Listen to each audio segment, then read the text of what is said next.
भूतिया बंगला। वर्ष 1985 का दिन था। दिल्ली के पास एक पुराने गांव में एक भूतिया बंगला था।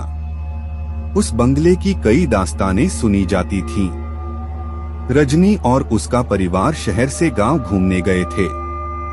उन्होंने बंगले में रात बिताने का फैसला किया। वहां पहुंचते ही उनका ध्यान उस बंगले की पुरानी दीवारों पर लटकी अलग अलग पुरानी तस्वीरों पर गया। रात का समय होने पर रजनी की पत्नी और बच्चों की आंखों में नींद आ रही थी, लेकिन रजनी को कुछ अजीब सी भूख महसूस हो रही थी। वह बिना बताए ही बस्तर पर उस बंगले के अंदर घुस गया। जब रजनी अंदर घुसा तो वह एक पुरानी किताब देखा जिसमें कुछ स्त्री पर एक पुरानी वर्दी पहने हुए व्यक्ति की तस्वीर थी।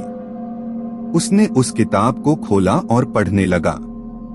वह जानता था कि बंगले की यह तस्वीर एक पुरानी कहानी से जुड़ी है, जिसमें वह पुराने युग का एक राजा था जिसका राज्य बंगले पर था। राजा ने एक दिन अपनी प्रिय रानी के साथ यहाँ रहने का निर्णय किया, लेकिन रानी की मौत के बाद बंगला भूतिया हो गया था। राजा ने भूतिया बंगले को छोड़कर जाने का फैसला किया, लेकिन उसकी आत्मा वहाँ ही बंधी रही। रजनी को सोने की चाह छूट गई। जब वह अपने कमरे में पहुंचा तो वह अपनी पत्नी को अजीब चीखें सुनाई दी। वह दौड़ा और देखा कि उसकी पत्नी को एक पुराने स्त्री की तस्वीर वाली तिजोरी में बंधकर ले जा रही थी। रजनी ने उसे रोका और कहा, तुम क्या कर रही हो? वह स्त्री हंसी में बोली, तुमने तो मेरी मदद की थी, अब मैं तुम्हारे लिए आ गई हूँ। रजनी डर गया और तिजोरी खोलकर तस्वीर निकाल दी, लेकिन उस रात के बाद उसकी सोने की आंखों में नींद नहीं आई। अगले दिन रजनी ने उस किताब की जांच की और जाना कि बंगले की उस तस्वीर वाली स्त्री का नाम राधा था। राजा ने राधा से प्यार किया था, लेकिन उसके प्रिय रानी के वशीकरण में आकर राधा ने खुद को आग में जला दिया था। राजा की विनती पर भी राधा की आत्मा शांत नहीं हुई। रजनी ने तय किया कि वह राधा की आत्मा को शांत करेगा। उसने एक पुराने बाबा से पूछा और उसने उसे बंगले में बुलाया। बाबा ने उसे एक प्राचीन मंत्र सिखाया और कहा, इस मंत्र को पढ़कर तुम्हें राधा को अपने पास बुलाना होगा। लेकिन ध्यान रहे, अगर तुम इसे गलती से भी पढ़ोगे तो राधा तुम्हें अपनी जरूरत के लिए चुनेगी। रजनी ने मंत्र को सही से याद किया और रात को उसे पढ़ा।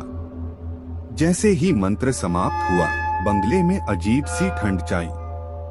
राधा की आत्मा सामने आई और उसने कहा, क्या चाहते हो? रजनी ने कहा, मैं तुम्हारी आत्मा को शांत करना चाहता हूँ। राधा हंसी में बोली, तुम्हारे पास वो शक्ति है क्या? रजनी ने कहा, हाँ। राधा बोली, तो मुझे वह चाहिए जो मैं खो दी थी। रजनी को समझ आया कि राधा उसकी पत्नी की आत्मा थी। वह अपनी पत्नी को वापस लेना नहीं चाहता था। रजनी ने मान लिया कि वह अपनी गलती की सजा भुगत रहा है। वह बाबा के पास गया और उससे राधा की आत्मा को वापस भेजने के लिए उपाय बताया। बाबा ने एक और मंत्र बताया और कहा, इस मंत्र को पढ़ने से राधा की आत्मा तुम्हारे पास नहीं आ सकती। रजनी ने मंत्र को सही से पढ़ा और राधा की आत्मा को भेज दिया। बंगले की भूख समाप्त हुई और रजनी का परिवार बिना किसी खतरे के वापस घर आ गया। लेकिन वह हमेशा याद रखेगा कि पुरानी जगहों में बिना सोचे समझे नहीं जाना चाहिए।